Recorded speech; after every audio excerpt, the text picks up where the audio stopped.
ఈ రోజుటికి మనం Charlie Chaplin imitate చేస్తాం. ఆయన పోయి ఎన్ని సంవత్సరాలయిందో.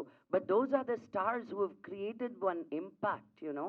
So obviously I've done something right.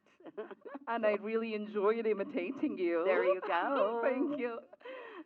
నిజంగా ఇందాక ట్రోల్స్ చేసేవాళ్ళు చాలా చాలా కంటెంట్ తీసుకుని బతికేశారు కదా, ఆ బతికేసిన వాళ్ళు నేను కూడా ఉన్నాను. నో, దెర్ ఆర్ కొంతమంది వ్యక్తిగతంగా మాట్లాడి వాళ్ళు ఇప్పుడు యాక్టర్స్ కూడా చాలాసార్లు వచ్చి కలవాలి మాట్లాడేయాలి అంటే ఐ సెడ్ నో, నువ్వు నన్ను వ్యక్తిగతంగా నీ ఇష్టం వచ్చినట్టు నీ యూట్యూబ్ ఛానల్ కోసం నువ్వు ఏదేదో మాట్లాడి ఈరోజు నీకు ఒక కాన్షియన్స్ పుట్టి వచ్చి కలవాలి అంటే అలాంటి వాళ్ళు నాకు అక్కర్లేదు. You know, you got to draw a line also. So I enjoy people who imitate, who mimic, who create, but not degrade and demean. There is a thin line akkada.